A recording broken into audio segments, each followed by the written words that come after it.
Boa noite, Igreja do Senhor. Maravilhosa graça e a paz do nosso Senhor Jesus Cristo esteja em nossos corações, não somente essa noite, mas para todo sempre. Amém? Hoje, o título da mensagem desta noite diz: se mantenha no caminho que te leva para cima. Se mantenha no caminho que te leva para cima. E nesse entendimento, nós podemos pensar em várias coisas, meditar em várias coisas, neste caminho que nos leva para cima. Por que que eu pensei nesse título, né? Ao meditar em um versículo de Provérbios 15, 24, se você puder abrir a sua Bíblia e acompanhar comigo. Lembre que nós trabalhamos com a Nova Versão Internacional. E o versículo de Provérbios 15, 24, ele vai dizer assim: o caminho da vida conduz para cima. O caminho da vida conduz para cima quem é sensato, para que ele não desça à sepultura. E nós, se formos meditar nesse versículo, muito ele tem a nos falar. O caminho da vida é o caminho da santificação, é o caminho dos salvos, que conduz para cima. O caminho da santificação conduz para cima, para mais junto do Senhor, para mais perto do Senhor, para nos tornar mais e mais parecidos com o Senhor. O caminho da vida também é o caminho da salvação, né? Aqueles que sensatamente pensam na salvação ou meditam na palavra do Senhor, eles passam a trilhar esse caminho que leva para a salvação. Então, o caminho contrário do caminho da vida é o caminho que leva para baixo, que desce para a sepultura, que logicamente, se o caminho da vida que conduz para cima é o caminho aonde o sensato trilha, logicamente, quem não é sensato, vive na insensatez, trilha o caminho que leva para a sepultura. Então, o que esse versículo nos fala é exatamente da questão de salvação, né? O caminho da vida conduz para cima quem é sensato, para que ele não desça à sepultura. Literalmente, se nós formos ver o original e pegar a tradução de cada palavra, nós vamos ver que esse versículo fala da salvação. E para nós que alcançamos a salvação pela graça e misericórdia do Senhor, né, hoje nós trilhamos o caminho da vida, que é o caminho da santificação, que é o caminho que nos leva para cima, que é o caminho que nos leva para mais junto do Senhor, para mais perto dele. Esse é o caminho da santificação, e quem trilha esse caminho são os sensatos. Agora, o faltoso de sensatez, ele trilha o caminho contrário. Ele não prova desse caminho, ele não tem o privilégio de estar nesse caminho, ele não tem o privilégio de trilhar esse caminho e ter o cuidado do Senhor, mas ele trilha o caminho da morte. Como diz Provérbios, há caminhos para o homem que, aos seus olhos, são perfeitos, mas no fim, são caminhos de morte. Muitos estão enganados acerca do caminho que estão trilhando, né? Muitos estão enganados. E a palavra sensatez na Bíblia, a palavra no original, sensatez, ela está ligada à sabedoria. A palavra no original para sensatez, tá? É a palavra sakal no grego, que ela quer falar em ser prudente. Ela diz que aquele que é prudente é aquele que é cauteloso, aquele que olha, vai discernir as coisas, vai dar atenção, vai considerar as situações, vai ponderar, ele vai buscar entendimento para andar e fazer as coisas certas. Então, o sensato, ele, logicamente, é aquela pessoa sábia que se conduz de maneira correta, de maneira que ele não vai trazer para a sua vida algo que venha lhe trazer um prejuízo.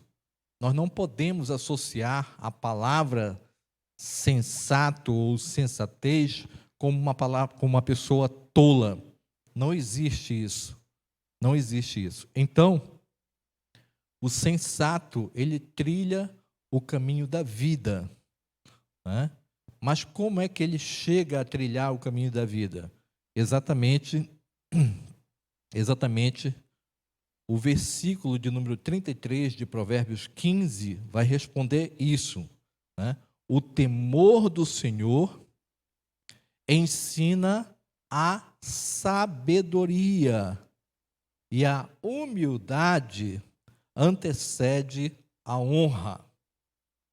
Então, o temor do Senhor nos ensina a sabedoria, que está ligada ao sensato, ou seja, é aquele que está no caminho da vida, que leva para cima, para junto do Senhor, para mais perto dele, para estarmos mais parecido com ele.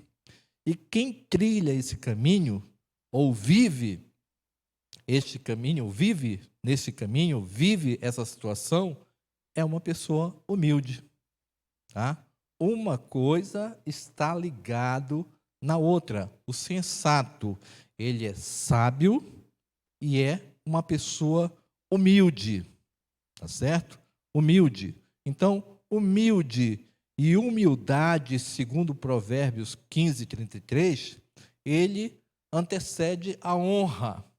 É isso que está falando o versículo, né, que nós acabamos de ler. O temor do Senhor ensina a sabedoria e a humildade antecede a honra. Então, quem é humilde, quem detém a humildade, segundo o versículo, antecede a honra. O contrário da honra é a desonra, né? É a vergonha. É algo que o sujeito sofre porque vive na desonra, queda, é aquela pessoa que não se sustenta, né? E quem vive na desonra é uma pessoa que normalmente é soberba, é uma pessoa altiva, é uma pessoa que acha que sabe de tudo e não se volta para o entendimento. Então, ser honrado, nós podemos dizer, é aquele que tem o cuidado de Deus sobre a sua vida. É aquele que tem a manifestação de Deus na sua vida, que está sempre presente no caminho do Senhor, buscando o seu entendimento através da sensatez, né? E tem o cuidado do Senhor, tá? Então, quando esse versículo que eu li lá no início fala da questão da salvação, ele nos dá um entendimento também que depois da salvação, que é um ato, né? Com nossa conversão é um ato, logo em seguida nós entramos no processo que é exatamente a questão da santificação, o caminho da vida que nos leva para o alto, para junto do Senhor, para mais perto dele, para nos tornar mais parecido com ele. Então, né, pela sensatez, pela sabedoria e pela humildade, nós somos honrados, podemos dizer que nós temos o cuidado do Senhor, que tanto nós precisamos, Então, qual é o segredo de uma vida honrada? Qual é o segredo de uma vida honrada? Se nós atentarmos para o versículo 33 de Provérbios 15, nós podemos fazer um trocadilho de palavras e ter o entendimento como nós devemos viver. Então, com base no versículo de número 33 de Provérbios, nós podemos dizer assim: seja sábio, tenha sempre o temor do Senhor e seja sempre humilde diante de toda e qualquer situação, porque assim o Senhor vai nos honrar no nome de Jesus. Tá?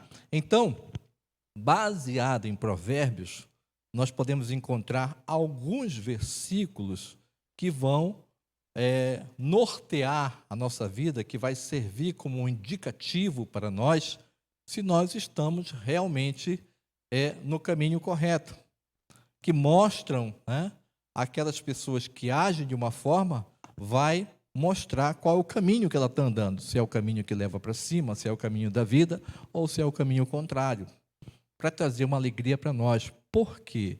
Porque às vezes, amados, diante das situações, diante das circunstâncias da vida, diante de tantas surpresas que nós temos na vida, muitas das vezes nós esquecemos do cuidado do Senhor, nós esquecemos que a mão poderosa do Senhor está sobre nós, e nós andamos abatidos, nós andamos entristecidos, esquecendo que o nosso Deus, Ele é o Todo-Poderoso e Ele cuida de nós.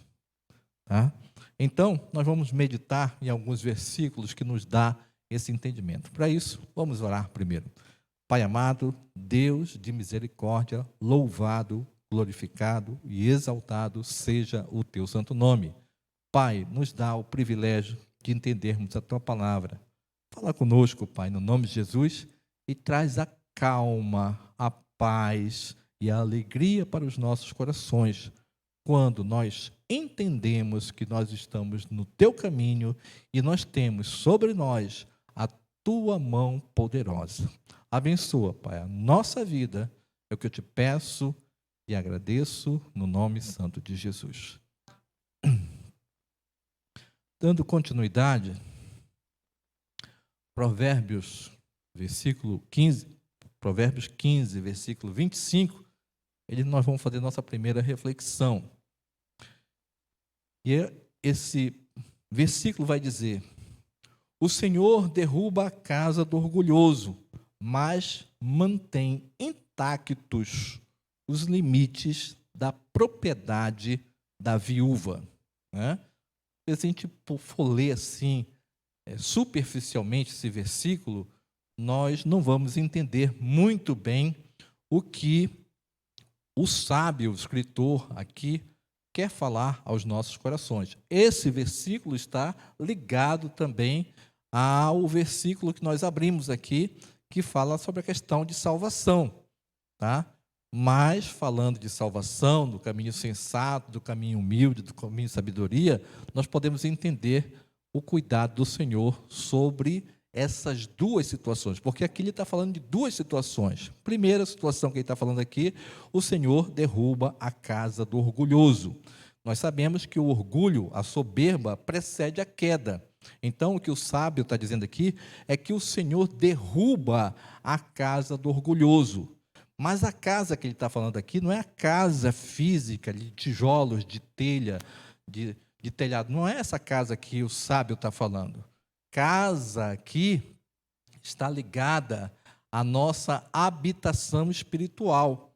Tá? Habitação espiritual. O que o sábio está falando aqui é exatamente da habitação espiritual. E as pessoas soberbas, as pessoas orgulhosas, o Senhor derruba esta casa. Por quê? são pessoas que acham, como eu falei no início, acham que sabem de tudo, acham que na sua condição pode ter uma vida independente, não quer o cuidado de Deus, né? Eu já ouvi vários relatos de pessoas que, tipo assim, eu não preciso de Deus. Pessoas da alta sociedade, pessoas que desfrutam de uma condição financeira muito boa, tem dinheiro para comprar aquilo que vem no pensamento, pensou em algo, compra, né? Essas pessoas, muitas das vezes, se vê tão autossuficiente que não querem saber de Deus, né? Eu ouvi já alguns relatos de pessoas, homens de Deus, pastores, que foram evangelizar estrelas de Hollywood, alguma coisa assim, né? E dizem, não preciso do seu Deus, né? Não preciso do seu Deus. Isso é atitude de pessoa soberba, de uma pessoa orgulhosa, uma pessoa que não consegue enxergar um palmo adiante do seu nariz, porque todos nós precisamos de Deus, todos nós precisamos de Deus, né? E diz algum estudioso, eu não estou lembrado o nome, que disse-me assim: todo mundo, na sua sensatez, um dia vai dobrar o seu joelho e confessar que Jesus é o Senhor, né? Todo mundo. Então, uma pessoa que fala um negócio desse é uma pessoa que vive orgulhosa, e o Senhor proporciona situações para que essa pessoa venha cair, né? Mas cair, para que ela venha cair em si e se voltar para o Senhor, né? Então, quem são esses orgulhosos, esses soberbos, né? Quem são? São aqueles que não têm compromisso com o Senhor, são aqueles que levam a vida a pagode, são os que não se interessam pelas coisas de Deus, buscam os seus próprios interesses, priorizam a própria vida entre as coisas de Deus e as suas, né? Prioriza a sua vida, não quer saber de Deus, não quer saber de Deus. E essas pessoas, infelizmente, né? Infelizmente, são aquelas que, se não vêm por amor, elas vêm pela dor, né? Queda, a pessoa se depara com alguma situação que vai levar para diante do Senhor, né? Quantas pessoas vivendo esse momento difícil de questão de pandemia e até achando que nunca iam pegar, né? Até faziam gracinhas com a questão da máscara e tudo mais. Quando pegou e foram abatidas, se voltaram para o Senhor. Senhor, me cura, né? O Senhor cuida de mim. Então, o Senhor proporciona essas situações para que essas pessoas atentem que o nosso Deus, Ele é o Todo-Poderoso, né?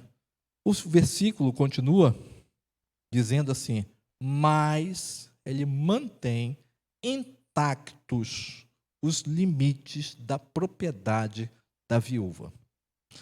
Sabemos que as viúvas e os órfãos, naquele tempo, nesse contexto aqui, eram pessoas que não tinham uma condição financeira, não tinham uma condição de sustento para suas vidas. Não havia, naquele tempo, seguridade social, né? Que mesmo na nossa realidade não dá para nada, né? A pessoa não consegue passar com um salário, é complicado, né? A pessoa com uma idade avançada, com um salário, ela gasta 70%, se não todo o salário, só em remédio. E o resto? Para comer, para se manter, comprar uma roupa, ou coisa parecida, né? Não tem. É complicado. Só a graça de Deus, né? Só a graça de Deus.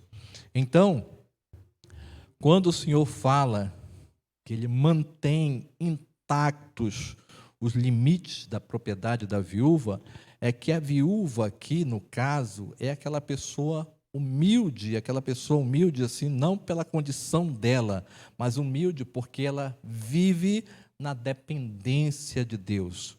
Engraçado, se a gente for olhar também a palavra original na Bíblia, na questão falando de viúva, é aquela pessoa que vive a sua vida como se estivesse de mãos atadas, sabe? Ela está diante de situações que ela não pode fazer nada por ela. É aquela pessoa que vive mesmo na dependência de Deus, vive em buscar o cuidado do Senhor, né? Vive em buscar o cuidado do Senhor. Amados,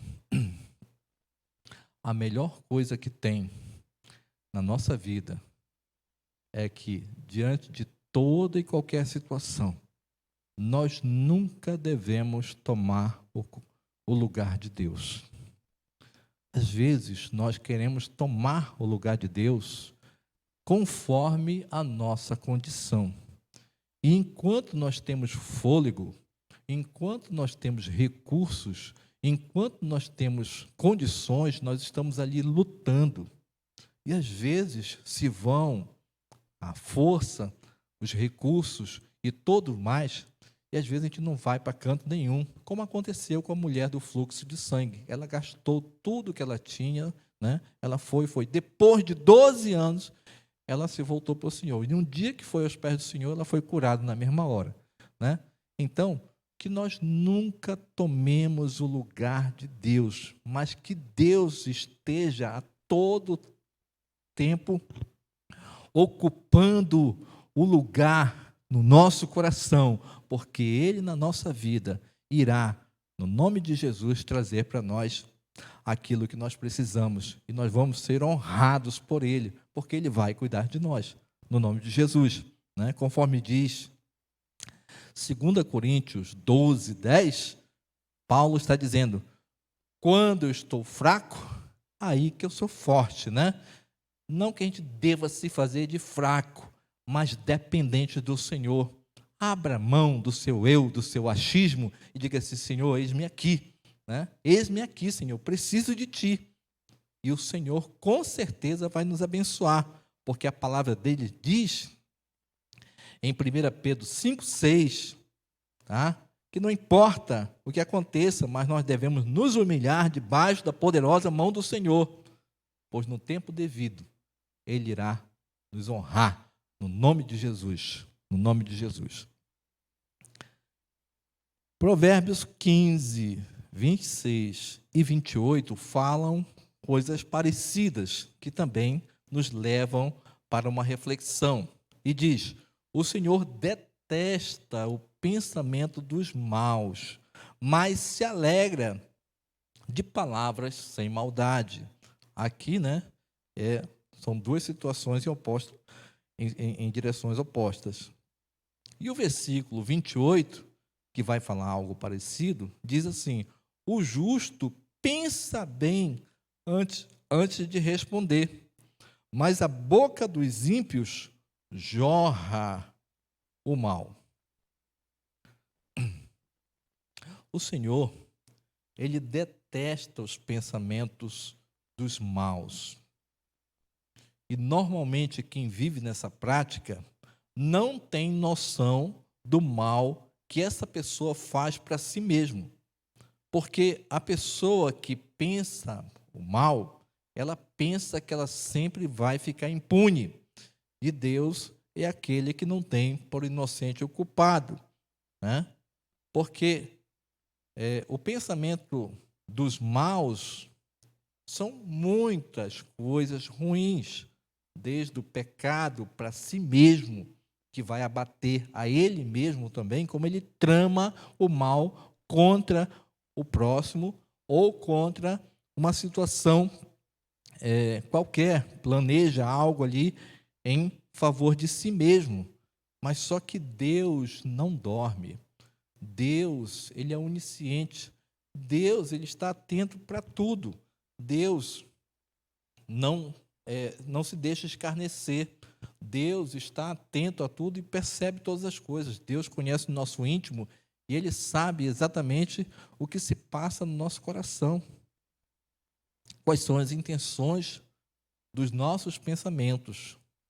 Deus é tão poderoso que sabe a motivação da palavra que ainda nem sequer chegou à nossa língua, à nossa boca, né?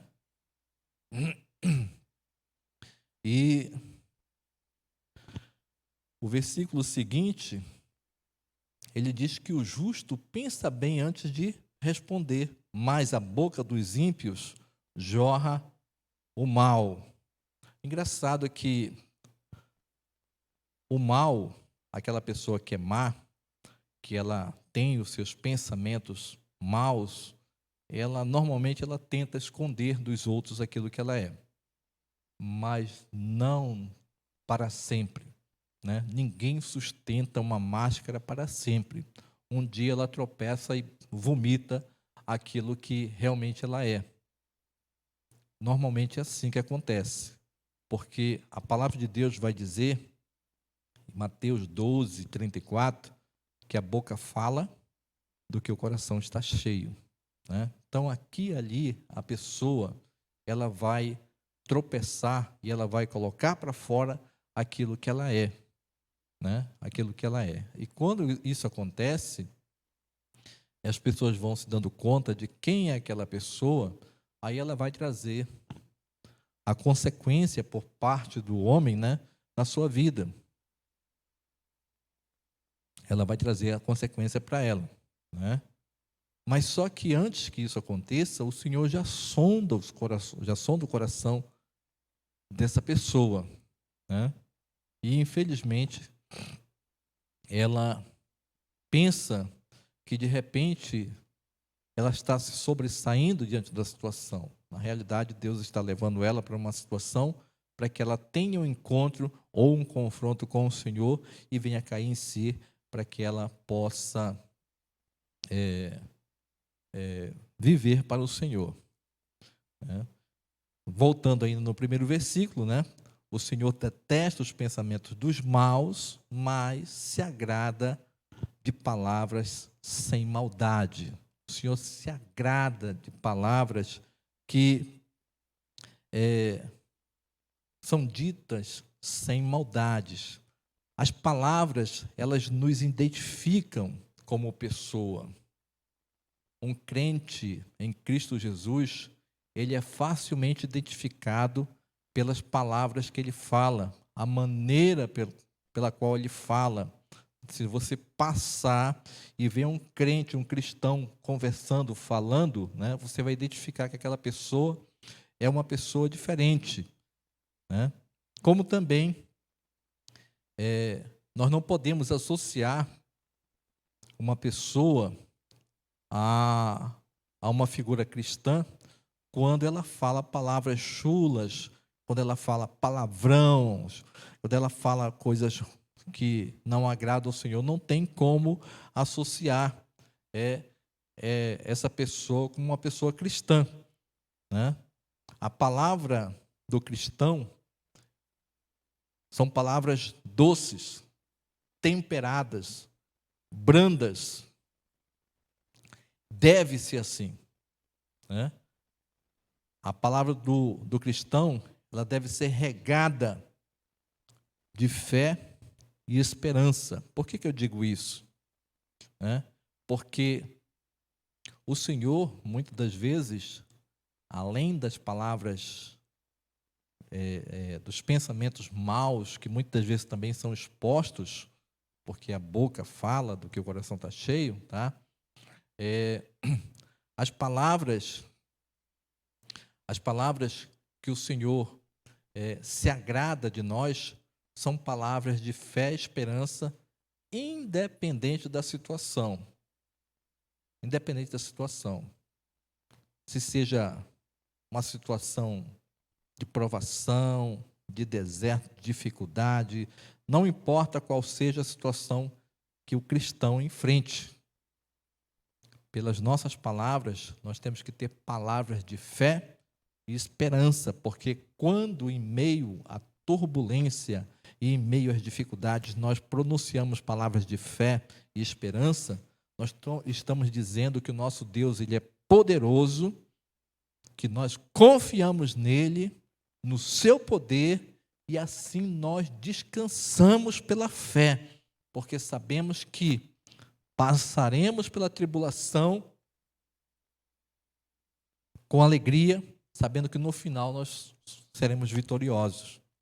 É diferente daquela pessoa, tá, que não têm fé. As palavras delas não são de fé e de esperança. São palavras de murmuração, de lamento, de reclamação. E nós não podemos, como cristãos, de maneira nenhuma nos posicionar desta maneira.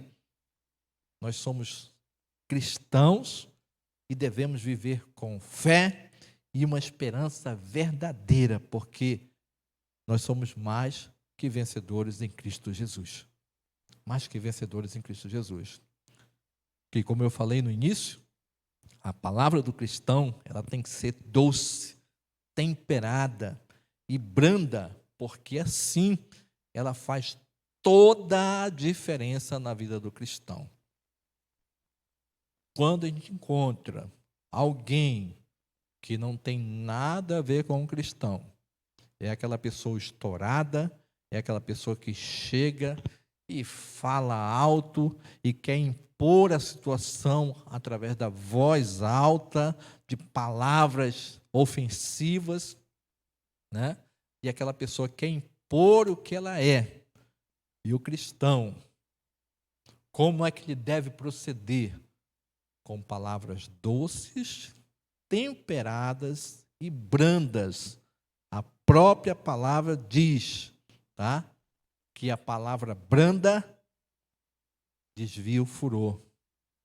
Do contrário, a palavra dura, ela suscita a ira. E o nosso testemunho, como cristão, tem que ser de palavras doces, palavras que agradam o Senhor, palavras que ditas em hora certa, né? Palavras certas ditas em horas certas. Provérbios também fala isso, né? E palavras temperadas. E se o momento não requer, que a gente se cale, porque Deus fará justiça por nós, no nome de Jesus, né? E para encerrar o pensamento aqui, eu quero meditar nos versículos 31 e 32, que também falam da mesma situação, que diz assim: quem ouve a repreensão construtiva terá lugar permanente entre os sábios. 32.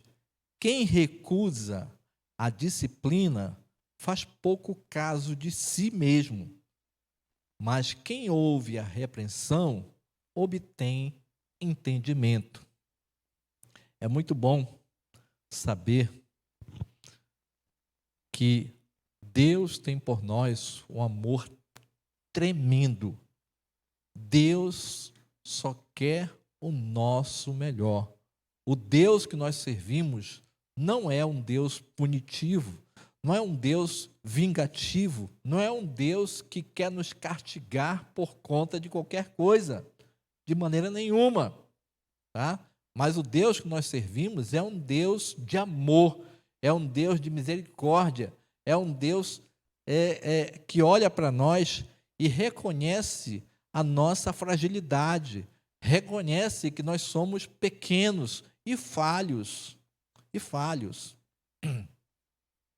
mas que nós possamos viver a nossa vida baseado no entendimento do Senhor, mas sabemos que aqui e ali nós vamos tropeçar, nós vamos cometer uma falha, ou, como eu sempre costumo conversar com a minha irmã Graça Pereira, né, umas garfezinhas, né, que o Senhor trata assim, né, porque nós somos falhos. Se nós lermos Números, vamos ler Números, tá? Você vai entender que Deus, Ele conhece o nosso coração, e na formação das instruções ali, tá, da lei, Ele vai entender, Ele vai dizer assim, olha, se você cometer um pecado sem intenção, você vai ter um tratamento, você vai ter que trazer os sacrifícios como oferta ao Senhor de um jeito e você vai ser perdoado. Mas, se o teu pecado for intencional, né, premeditado, aquele pecado que você planeja, aquele pecado que você sabe que o Senhor não se agrada, mas mesmo assim a gente vai, né? Não, depois eu peço perdão, depois eu vou aos pés do Senhor, né? Muito cuidado, porque Deus, Ele conhece o nosso coração, Ele sabe das nossas intenções, tá? Sabe das nossas intenções. Mas o que eu quero falar acerca disso é que nós, muitas das vezes, nós somos tipo crentes tolos, que nós não aceitamos repreensão e nós não aceitamos a disciplina. Mas nós temos que entender que a disciplina ela vem do Senhor. Por mais que na hora ela cause em nós uma tristeza, mas depois ela vai produzir o seu fruto, porque Deus só quer o nosso melhor. Só quer o nosso melhor, né? Eu até ri de uma reflexão que o pastor estava falando. Ele disse que um cidadão estava orando, né? E dizia assim: Senhor, Senhor, tu conheces o meu coração, faz justiça por mim. Aí o pastor dizia assim: não faça isso, não diga isso, porque se você pedir justiça na sua vida, você pode ser condenado, fulminado. Peça a misericórdia de Deus, porque todos nós somos falhos. Todos nós somos falhos. E pela misericórdia, pelo amor de Deus, né, às vezes Deus nos dá um puxãozinho de orelha, mas é para o nosso bem, para que lá na frente a gente entenda que Ele quer cuidar de nós verdadeiramente. Que a gente precisa entender que o caminho dele, muitas das vezes, é diferente do nosso, porque a nossa visão é turva e muitas das vezes se confunde, né, com aquilo que a gente acha que está agradando ao Senhor. Não é assim, né? Não é assim. O Senhor só quer o nosso melhor e Ele quer nos abençoar, né? Ele quer nos abençoar. Quem ouve a repreensão construtiva terá lugar permanente entre os sábios, aqueles que o Senhor está trazendo para junto dele, para viver com ele eternamente. Quem recusa a disciplina faz pouco caso de si mesmo. Mas quem ouve a repreensão obtém o entendimento, né? Que todos nós, pelo temor do Senhor, nós possamos alcançar a sabedoria. E pela sabedoria, olhando pela sensatez e com a humildade no coração, nós possamos estar sempre no caminho que nos leva para cima, para ter sobre nós a mão poderosa do Senhor, que cuida de nós, que zela por nós, que quer sempre o melhor para nós. E a cada vez que nós estivermos mais próximo do Senhor, mais próximo dele, tá? Nós vamos sentir mais e mais o seu cuidado.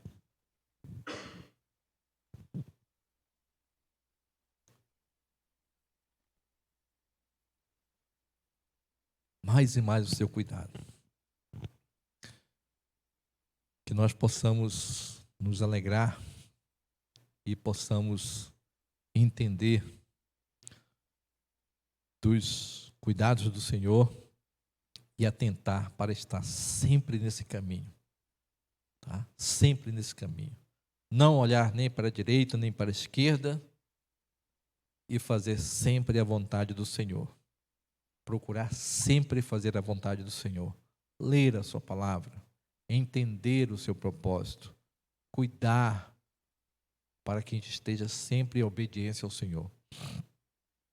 Esse ano, Deus tem falado muito no meu coração que uma das coisas que nós devemos mais buscar é estar em obediência ao Senhor.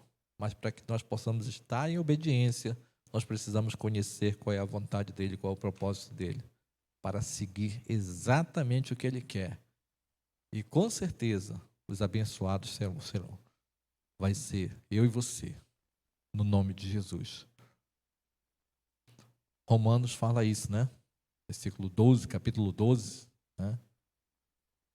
Que nós possamos permitir que o Senhor, Ele faça essa transformação em nós, para que nós possamos provar do seu cuidado, do seu favor. Que Deus nos abençoe. Vamos orar? Vamos ficar de pé.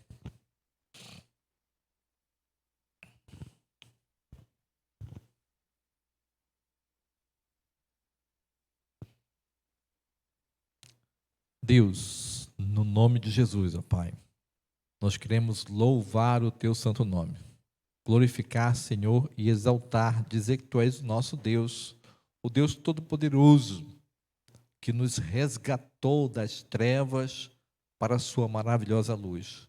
E hoje nos coloca, Senhor, no Teu caminho da vida, o caminho que leva para cima, para mais perto do Senhor, para mais junto de Ti, Senhor, para que nós possamos estar debaixo do Teu cuidado, para que nós, a cada dia, Senhor, nessa caminhada, nós possamos nos parecer mais e mais contigo, e que nós, Pai, possamos nos alegrar, Senhor, no nome de Jesus, diante do Teu cuidado. Que o que acontece, Pai, no nosso dia a dia, que venha como um alerta, que venha como indicativo, Pai, que venha nos mostrar se nós estamos no Teu cuidado ou não, se nós estamos no caminho certo ou não, se nós estamos desviados, Senhor, da Tua vontade ou não. E o Espírito Santo de Deus, ó Pai, seja sempre aquele que vai nos alertar acerca disso, Senhor, e nós possamos ter esse cuidado, nós possamos ter essa obediência, nós possamos ter, Pai, essa sensatez de andar sempre, Pai, nesse caminho, no caminho da vida que nos leva para cima, Pai, para junto de Ti. Abençoa, Pai, a cada um aqui, Senhor, e nos faz lembrar que o Senhor é um Deus poderoso, misericordioso, grandioso, e que a Tua poderosa mão sempre estará sobre nossas vidas para trazer para nós o Teu cuidado e o Teu favor. Abençoa, Pai, a cada um, é o que eu te peço e agradeço no nome santo de Jesus. Amém e amém.